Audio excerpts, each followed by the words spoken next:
leads to a creepypasta which really doesn't seem to have anything to do with the other files. So it's been hypothesized though that maybe because of this, Yuri might be the villain of the next game. Now let me try to bring it all together and tell you why that seems to make sense. Yuri's book, The Portrait of Markov, involved a camp where people were being tested on for psychic powers and whatnot. And the entry on Project Libitina seems to be an assessment of a girl and some sort of special powers. So it's assumed though that maybe breaking out of this camp is going to be the plot of the next game, and whatever Yuri described in the book was true. Now I should point out though that the year 2018 mentioned when you decode Monika's character file. Well, many of us thought though that that meant that we would get new news on this new game in 2018, but as of yet it is currently 2021 and no new information regarding this game has been released, though Dan Salvato has tweeted though that new information regarding this game will be released this year, so all we can do is basically wait. Now I should point out though that I covered this topic pretty briefly, and MatPat did an entire video on this, so I'm going to put a link to his videos in case you want the full story, but that's basically the short version of everything.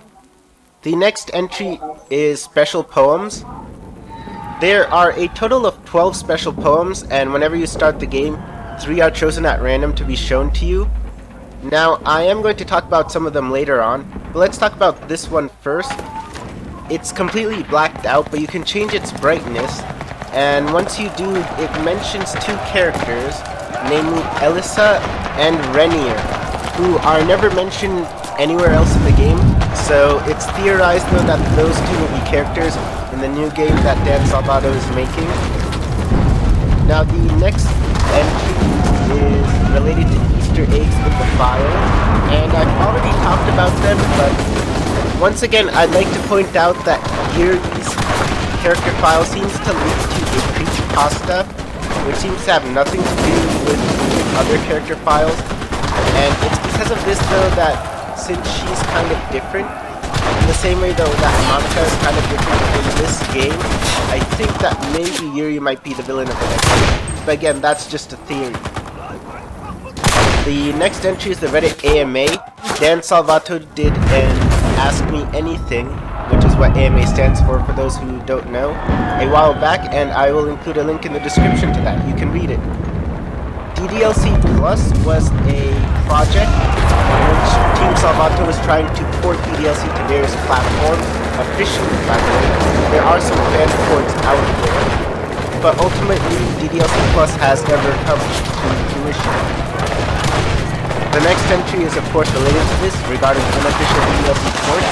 There are quite a number of fan ports for DDLC on different video game consoles. I have even made a video on one of them, and I believe there is also a working DS version. The next entry says though that Natsuki doesn't die, and this is a theory because while Natsuki's character file is deleted, she does not have a death scene in-game. It seems that Monika simply gets rid of her, so it has been theorized that Natsuki didn't die, and just deleted directly. The next entry is regarding the keychain changes. The keychains which you can buy on the official store have changed in design over time, which you can see here. The next entry is Monika's jump scare. If you play DLC and you have a recording software, there is an extra bit of dialogue in which she'll say, "Oh, you have a recording software on," and I bet other people are watching. And she makes it seem as if there's going to be a jump scare, but then nothing happens, and then immediately after this picture comes up. So that's a jump scare you can only get if you turn on a recording software and try to play DDLC. So if you've seen a DDLC playthrough on YouTube, you probably know about this already. The next entry is regarding the Steam page, the official DDLC Steam page, where you can read some very funny reviews regarding the game. Next we have all issues were only amplified. This refers to the fact though that Monika says though that all the other girls had issues in the game originally and she just made them worse. namely Sayori was already depressed, and Yuri already had problems with self-harm, and what Monika basically did was she amplified those, but they were always there in the first place. The next entry says 2018. Basically, this refers to what I've mentioned earlier in Monika's character file, that the last word is 2018, signifying though that something important was supposed to happen in 2018, which was the year after DDLC was released, but nothing important ever did happen. The next item on the list says Monika plays background. Essentially, in any scene where she is present, the piano is playing the background music, so it's theorized though that she's the one who's playing the piano in the background music, since we know she actually does learn to play piano, or at least she's trying to learn in the actual game. The next item is anti-cheat. Monika deletes all of her save files after the events of Act 1, but if you try to put in the save files back in the game during Act 2, she'll chastise you for cheating. And with that, the next level of the iceberg is done. In other words, it's time for us to go even deeper. The first item on our list is beta designs. You can see the beta designs here for the characters originally. Most of them look the same, but I have to say Sayori I kind of didn't recognize initially, so she looks kind of different from her final design. The next item says MC isn't the character. A lot of people theorize though that this is true mainly because the MC does not have a character file like the other girls. Also in his AMA, Dan Salvato said he doesn't view the MC as a character, but rather as a conduit for the player. So I guess this is official. The next entry says PM died for this. In Act 2 you can occasionally get that message when you boot up the game instead of the normal message saying the game has disturbing content. PM stands for Project M, which was a Smash Bros. Mod that Dan Salvato was making, or at least working on, and it basically is telling you though that Project M was not finished because he was working on DDLC. Okay, so now the next entry is Monika's chibi in Act 2. Monika does not have a chibi sprite in the poem minigame selection because she is not a romance option. But sometimes in Act 2, her sprite jump up from the bottom of the screen when you pick a word. The next entry is regarding Monika's poems. I've mentioned this before, but Monika's poems in particular have a lot of foreshadowing in them regarding what's about to happen later on in the game. The next item refers to unused content. There's quite a lot of unused content you can find in the game files. For example, this little facial expression of Natsuki, which was never used in the game. And this background of a house which, well, we have no idea whose house this is supposed to be. Some people have theorized it might be Monika's, but we will never know for sure. The next item on the list is Monika's Portrait of Markov dialogue. She mentions the book and then says it isn't important like I've mentioned before, but this does imply though that it is special in some way. Like I've mentioned, Monika's might be Monika's, but this does imply though that it is special in some way. But then again, we've never received confirmation on any of this. And the next entry then is retrieving Monika in Act 4. You can try to put her character file back in Act 4, but then she will complain and tell you to stop playing with her heart, and she will not come back. The next entry, Sounds of Tearing Flesh, refers to a random event which can happen in Act 2 when the screen goes red, the audio is muffled, and there are sounds of what seem like tearing flesh, which is quite disturbing. The next entry is The Screaming Void. This is what Monika is actually when you turn off the game. She complains it's almost like dying and it's very unpleasant. And she suggests though that you try to not turn off the game, but of course you'll have to.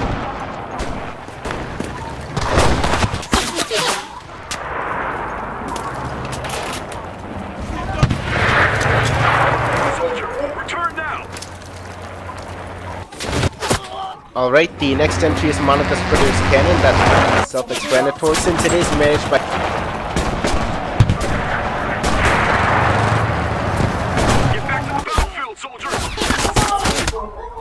Team Salvato, everything on there is canon. The next entry, BBC Suicide, refers to an article written by the British Broadcasting Corporation, in which they talked about an actual suicide, which some people said was linked to Doki Doki Literature Club, though this was never proven, and you can see the article here. The next entry says, "What did Yuri say to Natsuki?" This refers to a scene in Act 2, in which you step out of the club room and Yuri and Natsuki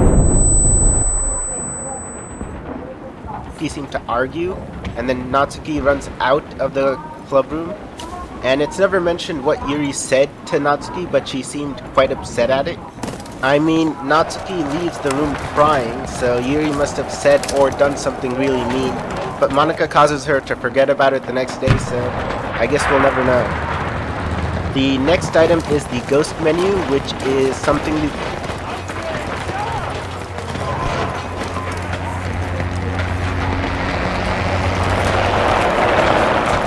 can get while starting up the game in Act 2, which shows this instead of the normal menu.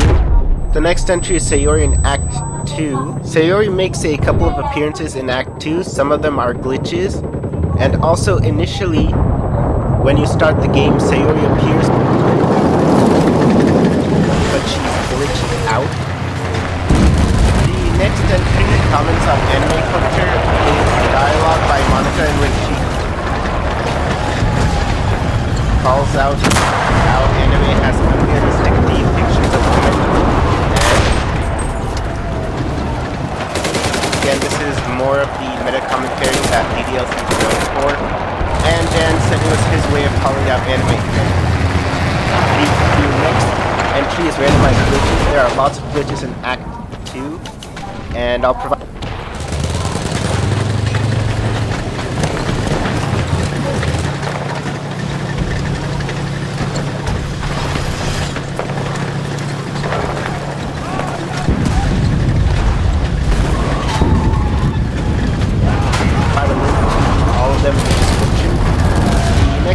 Monika's Super Smash Bros. Dialogue.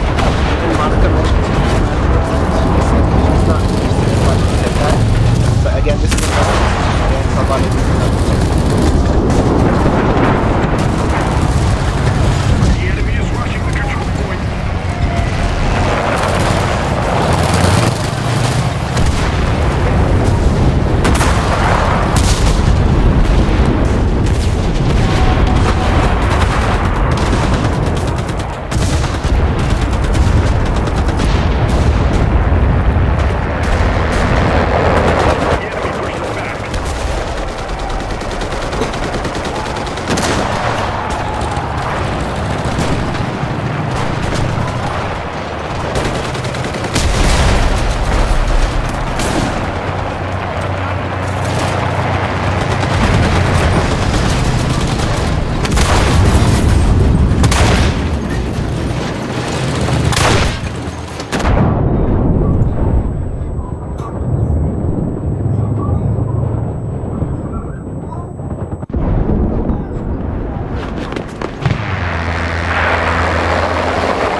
The next entry Monika likes more is a joke entry.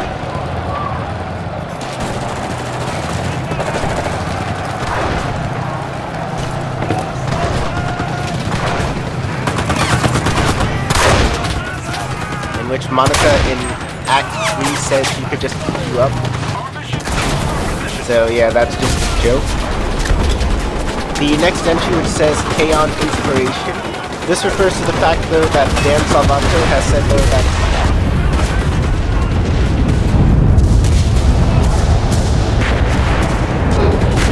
Sayori is based off of from the anime K-On! I've never seen K-On!, so I really can't comment on that, but that is a thing. The next entry says the deaths were accidents. This refers to the fact that Monika just wanted you to hate the other girls and to make them unlikable, and she never really intended for them to die, but she didn't really show that much remorse. Really, once that happened, or basically any remorse, so that's kind of a moot point, I think. The next entry, which says Monika cut herself, refers to this poem. I've already talked about the special poems earlier, but yeah, Monika basically cut herself, and this is a poem which someone confesses to having cut themselves the first time, saying it was exhilarating. Some people think the poem was actually written by Yuri, but the blacked out portion, it says Yuri, so this is in reference to Yuri. In other words, Monika knew that Yuri was harming herself, so she tried to try it as well. Next entry is on Yuri's Act 2 poems. Yuri's Act 2 poems have quite a bit of interesting things, including mentions of the third eye. And there's also this poem which I can't seem to make sense of and no one else can either. And also, of course, her references to harming herself. Next entry is the Hidden Creepypasta, which is in Yuri's file, which is a creepypasta Dan Salvato apparently made in 2015. Like I said earlier, it doesn't seem to be related to Project Regina. It's a story about someone describing how they want to kill someone just to see how it feels like, and you can go ahead and read it for yourself. The next entry says, time to be an effing hero.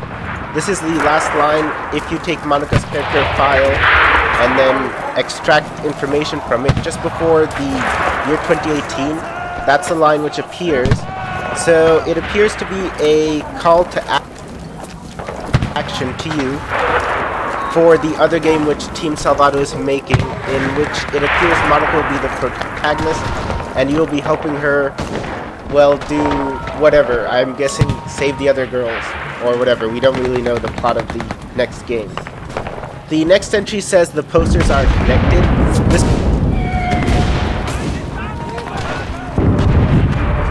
refers to these posters which can be found on the merch store.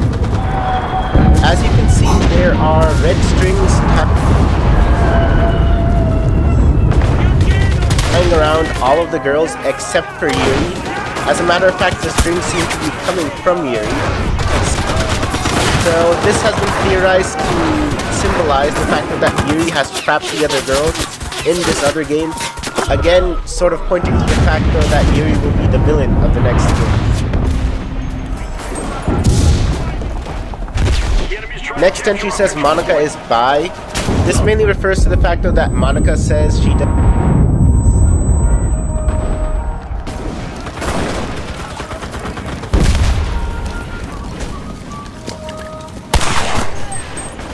doesn't know whether you, the player, is a boy or a girl, but she says she doesn't care.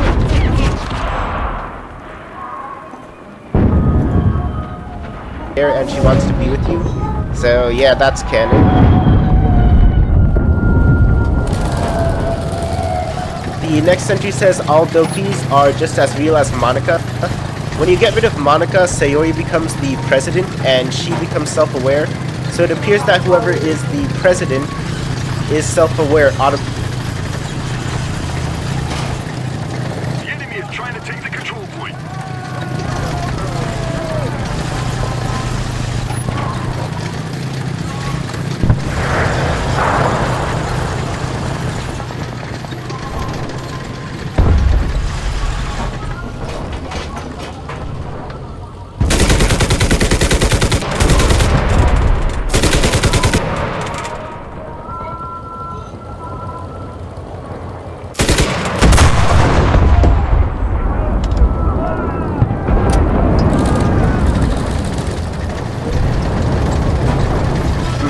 In the game.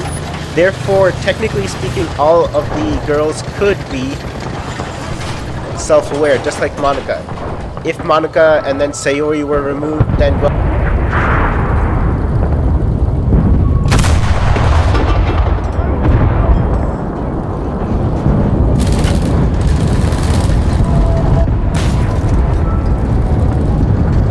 well, Yuri would become president and she would be self-aware.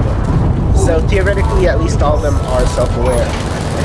Dan Salvato has also confirmed this fact, and he said though that Monika was actually the girl who would have lasted the longest, knowing the reality of the game.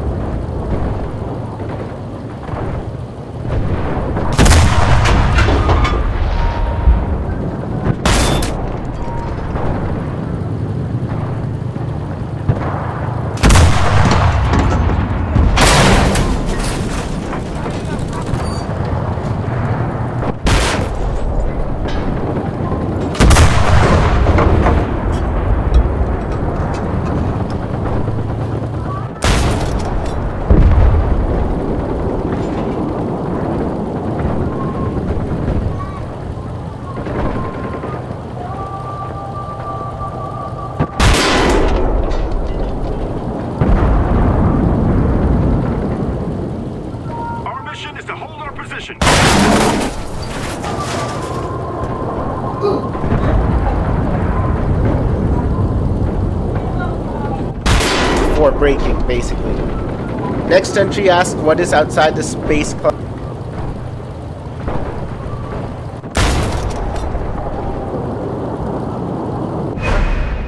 classroom. Well, outside the space classroom there's this weird, it looks like it's space, I would guess, or a void, but no one knows for sure. The next entry says the .chr files, but I've already talked about them earlier, so there's no need to repeat that. And with that done, let's go to the next level of the iceberg. The first entry says though that Monika has casual clothes, which if you've played the game you know is false, but lots of fan projects have made casual clothes for her, so yeah, she does sort of have casual clothes, but not officially. The next entry says Sayori's death was planned from the beginning of development. So whether or not Dan wanted to kill off Yuri towards the end or not is up for debate, but he did plan to have Sayori die to sort of simulate a sense of helplessness and to show though that sometimes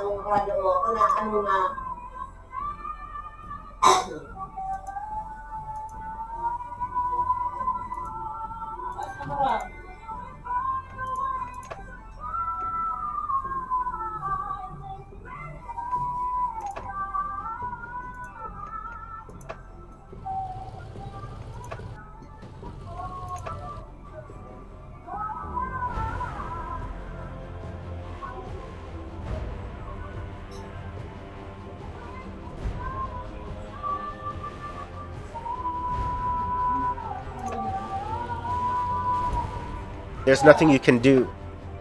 The next entry says Yuri is Libitina. Since Yuri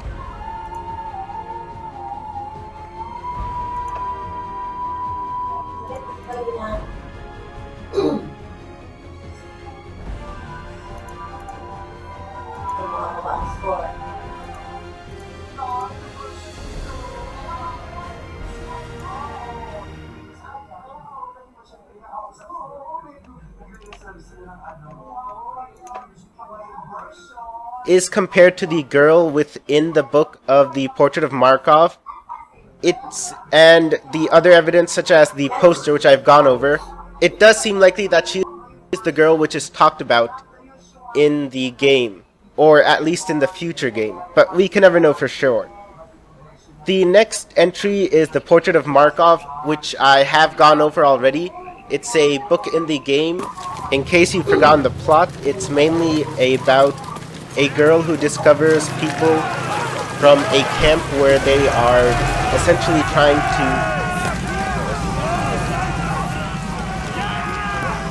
experiment on people to develop their psychic powers or something along those lines. The enemy is at control point Bravo. And so yeah, it does seem to be important, especially since Monika mentions it earlier, as I've already said. Enemies are attacking control point Alpha. The next entry says Monika's Monika. Since you can find this text file in Monika's character file data, and it says though that she wants to save the Lost control point Alpha.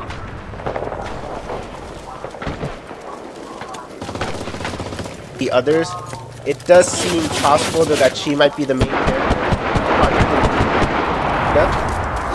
Next entry says hidden Ren'Py feature. If you don't know, Ren'Py is the engine used to make a lot of visual novels, and it is the engine used to make the Portrait Club. When Dan Salvat was making the game, he wanted to put in some features such as disabling the skip function in certain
so he had to find some older Ren'Py features which weren't in Control point Alpha is under our control. the current engine. So that's a little bit of an Easter egg about the development of the game. Next entry said, as earlier ago, this is true, and it was mentioned by Dan Salvato.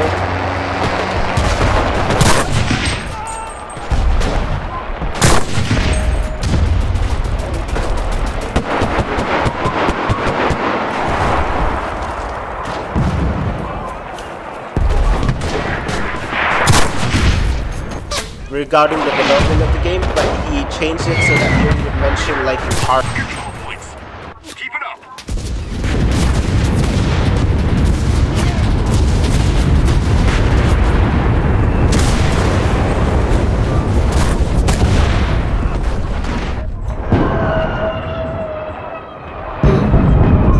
instead. In case you're unaware, Stephen King has written several horror books, including It, which was adapted into a movie, so this is still in line with Yuri's character. Next entry says, "Who giggled?" This is a reference to a secret poem called "Can You Hear Me?", after which you can hear a giggle in the game, but it is unknown who the person is who giggled, and no one really seems to know who it is, so no theories there. The next entry says Monika isn't the only one with a voice. This refers to the fact The enemy is taking control point Alpha.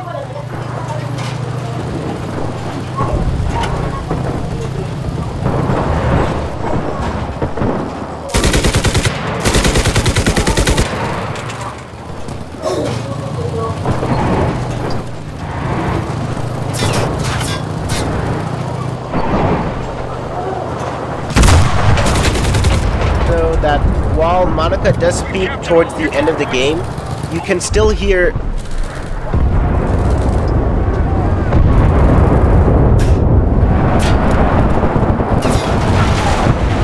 odd breathing sounds whenever Yuri is there in Act 2, occasionally. So there might be some voice samples for Yuri. Also, we don't know who giggled in the earlier entry, so there might be other characters with a voice in the game. Next entry says why Monika would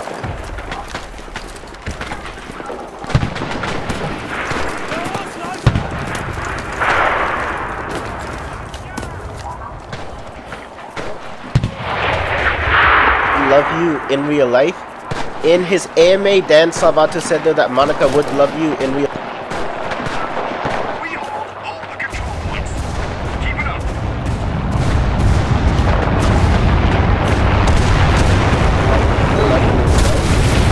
So you can check that out.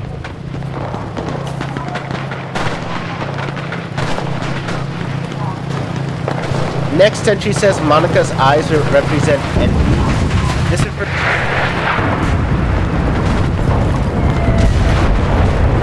refers to the fact though that green is often considered to be the color of envy. And as a matter of fact, the expression green-eyed monster refers to an envious person.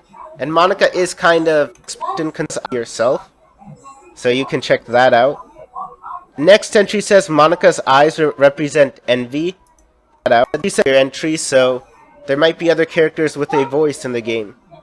Next entry says why Monika would love you in real life.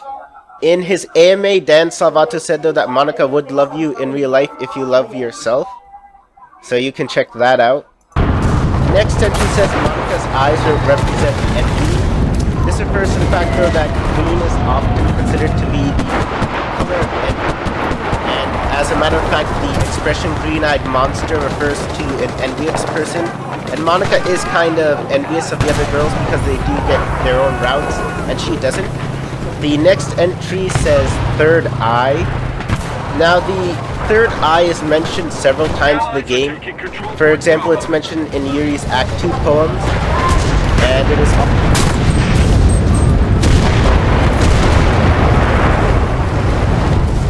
also mentioned when you decode Monika's character file. It's a concept in chapter.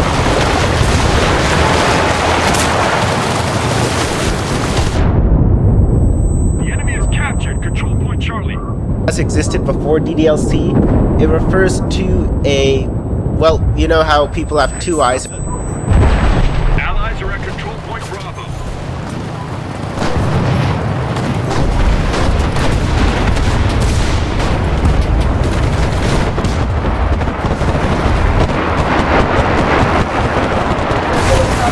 Third eye usually drawn on the forehead, which is supposed to be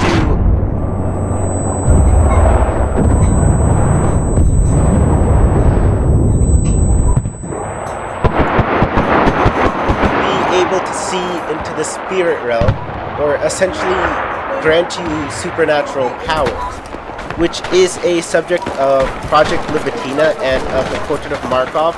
The Portrait of Markov Our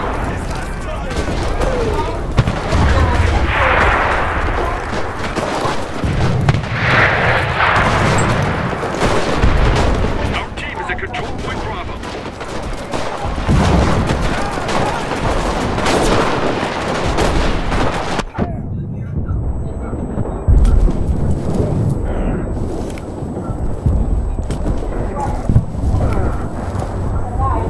Control point Bravo is ours.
also has an eye on the cover, which may also refer to the third eye. The next entry says ARG, and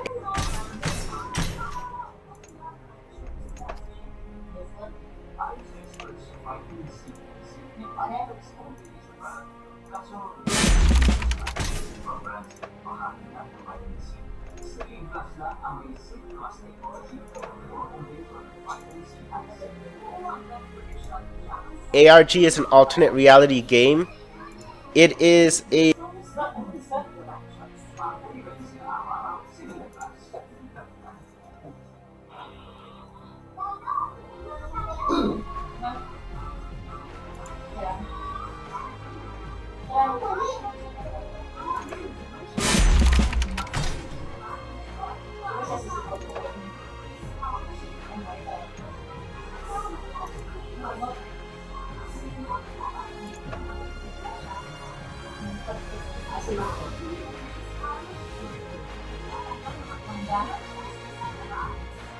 essentially a type of project which uses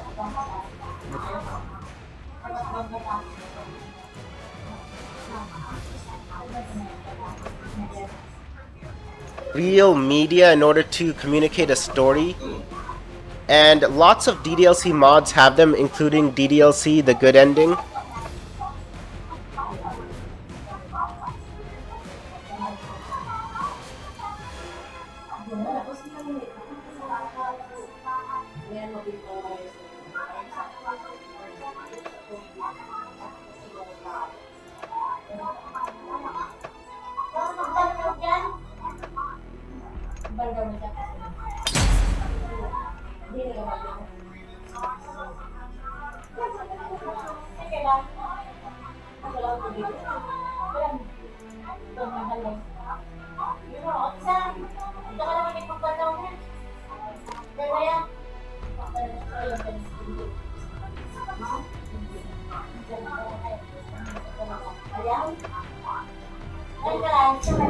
So, yeah.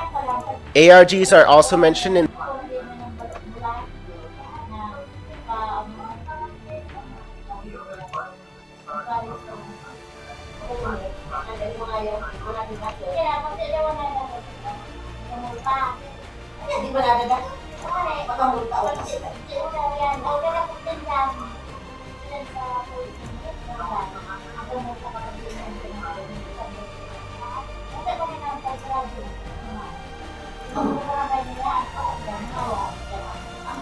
the Reddit AMA thread, and you can read that link.